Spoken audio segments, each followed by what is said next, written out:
கிட்டத்தட்ட ஒரு 15 நாள் இருக்கும்னு நினைக்கிறேன். நான் யூடியூப்ல, இன்ஸ்டாகிராம்லலாம் வீடியோஸ் போட்டு மென்டலி கொஞ்சம் ஸ்ட்ரெஸ் ஆன மாதிரி இருந்துச்சு. சரி கொஞ்ச நாளைக்கு அப்படியே பிரேக் எடுத்துக்கலாம் அப்படிங்கிறதுக்காக கொஞ்ச நாளாக வீடியோஸே போடலை.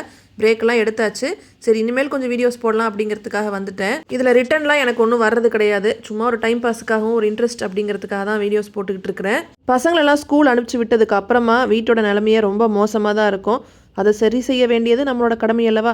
அதனால அந்த வேலைகளெல்லாம் நான் செஞ்சுக்கிட்டு இருக்கிறேன். கிச்சன், பாத்ரூம் இந்த 2 ரூமை தவிர இந்த பெட்ரூமு, ஹால், டைனிங் ஹால் இந்த 3 ரூம்லேயும் இவங்களோட book, note, pencil, rubber, sharpener, pen இந்த ஐட்டங்கள் எல்லாம் இருக்கும். அதெல்லாம் அந்த பிளேஸில் எடுத்து வைக்கவே ஒரு 1/2 மணி நேரம் ஆயிரும். இதெல்லாம் எடுத்து வச்சுட்டு வயிறு வேறு நல்லா பசிக்க ஆரம்பிச்சிருச்சு. சாப்பிட வந்துட்டேன். பிரேக்ஃபாஸ்ட்டுக்கு பன்னீர் ஸ்டஃப்டு சப்பாத்தி தான் பண்ணியிருந்தேன். பசங்களோட ஸ்கூல் லஞ்ச் பாக்ஸுக்கும் அதை தான் ரெடி பண்ணியிருந்தேன். ஸோ இந்த பன்னீர் ஸ்டஃப் சப்பாத்தி எப்படி செய்கிறதுன்னு பார்க்கலாம். சப்பாத்திக்கு மாவு வந்து கொஞ்சம் டைட்டாக தான் பிணையணும்.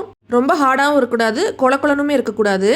பன்னீரை வந்து நல்லா துருவி வச்சுக்கலாம். அதோட வந்து உப்பு, கரம் மசாலா தூள், சீரகத்தூள், மிளகாய்த்தூள், கொஞ்சம் தனியாத்தூள் இது எல்லாமே 1/2 ஸ்பூன் உள்ளே சேர்த்திக்கலாம். இப்போ வந்து ஓமம் வந்து ஒரு 1/2 ஸ்பூன் அளவுக்கு இடித்து நம்ம அதுக்குள்ளே சேர்த்திக்கணும். இந்த ஓமமோட ஃப்ளேவரோட இந்த பராத்தா சாப்பிடும்போது ரொம்ப சூப்பராக இருக்கும். நம்ம பிணைஞ்சு வச்சுருக்கிற மாவு வந்து ஒரு 1/2 அன் ஹவர் வந்து ஊறிடுச்சு. கொஞ்சமாக மாவு எடுத்து அதை அப்படியே பால் ஷேப்பில் எடுத்துக்கலாம். இப்போ பாதி அளவுக்கு மட்டும் நம்ம ரோல் பண்ணிக்கலாம். 2 ஸ்பூன் அளவுக்கு நம்ம ப்ரிப்பேர் பண்ணி வச்சுருக்கிற இந்த பன்னீர் ஸ்டஃபிங்கை உள்ளே சேர்த்திட்டு அதை அப்படியே வந்து ஃபோல்டு பண்ணிக்கணும்.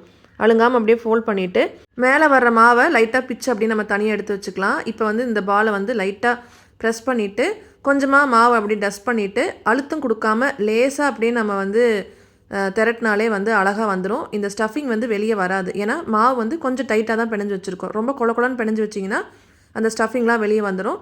கல் சூடானதும் நம்ம ரெடி பண்ணி வச்சுருக்கிற இந்த பராத்தாவை போட்டுற வேண்டியது தான். ஃப்ளேம் வந்து மீடியம் டு ஹைக்குள்ளே இருக்கணும். ஒரு சைடு போட்டு லைட்டாக பபிள்ஸ் வந்ததுக்கப்புறமா திருப்பி போட்டு இன்னொரு சைடும் வேக விடணும். நெய் இல்லை வெண்ணெய் எது இருக்கோ அதை அப்படியே மேலே ஸ்ப்ரெட் பண்ணிக்கலாம். அப்படிலாம் ஆயில் கூட சேர்த்திக்கலாம். சைட் டிஷ்ஷே தேவையில்லை, அப்படியே சாப்பிட்லாம். செம்ம டேஸ்ட்டாக இருக்கும். இல்லைனா தயிர் பச்சடி இல்லைனா ஊறுகாய் கூட வச்சு சாப்பிட்லாம்.